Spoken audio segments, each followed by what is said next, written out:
I'm Mohammed, and you're watching EOtv.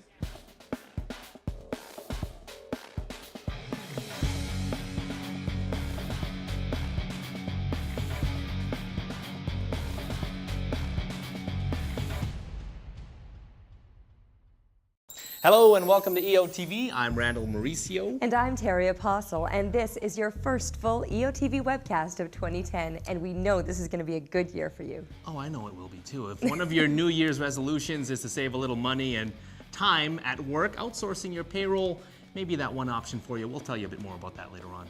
Question for you, Randall. Have you updated your Facebook status today? I'm kind of a big deal, so yes, I have. Well, I'm not trying to be nosy or anything, but it does seem that more and more companies are using social media, and a little later on, we're going to have some tips and tricks for you. Well, I'm looking forward to that. Great. Let's get this show started. Sounds good. Efficiently managing billing, tax payments, and payroll can be a time-consuming and rigorous task, especially with constant changes in government regulation. Technology is supposed to make the whole process easier, but it isn't enough. Now many business owners are outsourcing payroll and invoicing after running out of options in-house. There would be times where maybe we didn't get the checks off fast enough, or we were out of town, we couldn't get them written. The employees would wait a week till we got back. If we took a vacation, they'd have to wait, or we'd have to write checks beforehand. We'd have to worry about all that.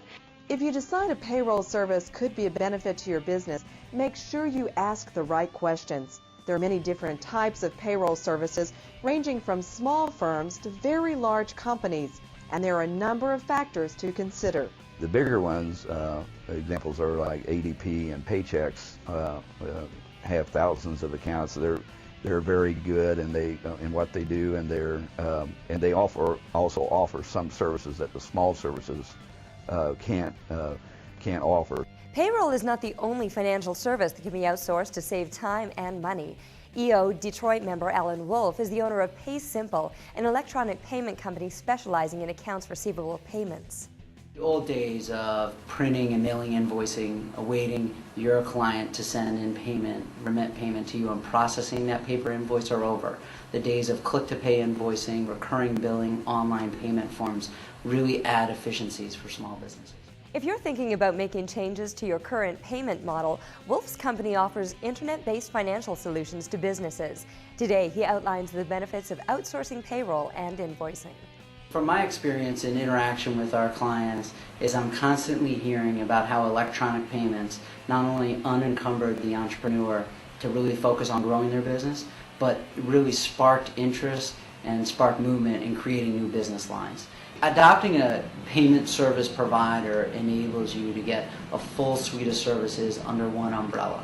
So from ACH and credit card access to those networks, adopting recurring billing, online payment forms, and email invoicing gives you a robust suite of services that you don't need to adopt all on the first step, but it gives you the ability to grow as your business and your interaction with electronic payments grows. So another reason to adopt a payment service provider for electronic payments is cardholder data security. PaySimple and other companies like PaySimple undergo rigorous testing and compliance with PCI guidelines and ongoing testing to ensure that the cardholder data remains secure. Another thing is really giving your customers expanded payment options. Almost 80% of small business owners say that they've purchased something online, yet only 30% of small business owners today are embracing and engaging in accepting electronic payments. So giving your customers the right to pay as we're accustomed to paying today is another trend that we're seeing in electronic payments and the adoption of electronic payments. 70% of small business owners anticipate that 50% of the payments they receive in 2 years will be paid electronically. Well, we all use social media sites such as Facebook and LinkedIn to stay connected to friends and family. Now, many organizations are trying to use social media to attract new clients. However, according to technology and social media keynote Scott Klosowski, organizational social media accounts are extremely different from personal ones and must be approached with an accurately defined strategy. Today, Scott breaks down how to use social media as a business owner and how to create what he calls internet properties for your business. Take a look. There's really two things that organizations are learning they can do with it. One is just communicate with their constituents in a better way. And when I say better way, less expensive and on a much more frequent basis.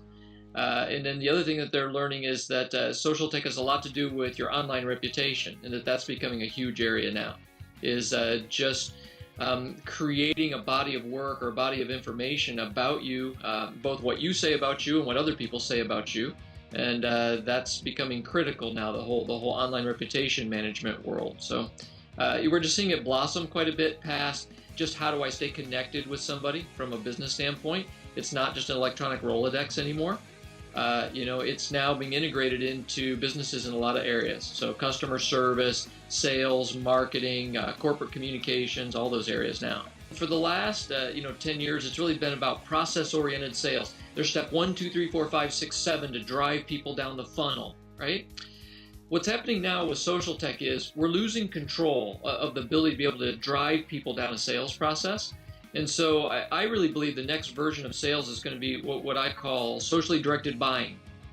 In other words, we have less control now over the information and the process and the steps, and we're going to have to use the social tools to allow people to choose to buy as opposed to us being able to sell. There's 3 states of your online reputation. One would be bad. Somebody searches for you online and there's a lot of negative things said about you. Okay, that would be a negative state. There'd be a positive state, which would be people search for you. There's a lot of positive information about you on the web. And the third one is invisible. Somebody searches for you and there's almost nothing about you on the web. You've said nothing to add to the content. You're not perceived as an expert in their field, and then no one said anything about you. Of those 3 things, 2 of them are bad, right? I mean, if there's bad things about you or you're invisible, that's bad. So online reputation now is all about building up a lot of positive things that people say about you, and then also content that you've provided to the internet to show that you're an expert in whatever the field is that you have.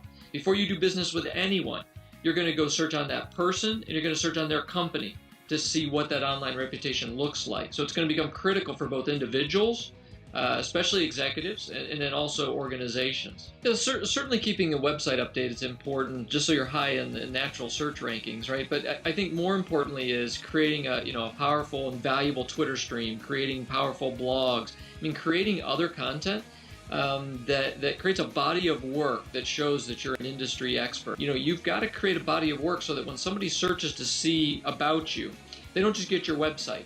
Because the website is what you say about you. It's not content that you're providing that's valuable, and it's not what other people say about you. And if you want to get a lot of other people saying things about you, it helps if you create your own content. And that's how you solve both problems, by the way. That's how you solve the problem of being invisible. It's also the way that you solve the problem of people saying negative things. Is if you can put out more good content and get more positive comments, those things will supplant the negative. You have to think in terms of web properties. What are the web properties that we own, and how are we using those web properties to talk to constituents and people in general? Crowdsourcing is a really powerful new movement that is all about how do you harness the internet herd to do work on your behalf. And in most cases, the people that are doing the work are anonymous to you. You post the work with an amount of money or a bounty or what you're going to pay for that work, and people just do the work and present it, and then you pay them. Because now you're talking about 1.5 billion people that have internet access and growing, of which many of those are potential workers that could do the work for you. So those are kind of the 2 steps. Is I think you have to start thinking about the world much more in terms of web properties that you have and how we use those properties to serve constituents or get what you want.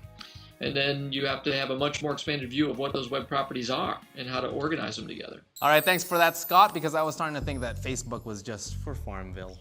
And you wonder why I keep denying your friend requests. Yeah, okay. On that note, it's time for my motivational thought, because I think I need it right about now. Terry, thank you for that. Dedication involves making the space to let young ideas take hold. Every tree was once a seed, and every company was once an idea. I think there are a lot of people out there that can relate to that one. Thank you. It's just beautiful. We may not be back for 2 weeks, but Andrea Collins sure will be here in just a few short days with a brand new tip of the week. Until then, have a great week. 2 weeks, Terry. 2 weeks. 2 weeks. Yeah, 2 weeks. Yeah. But Andrea's going to be here.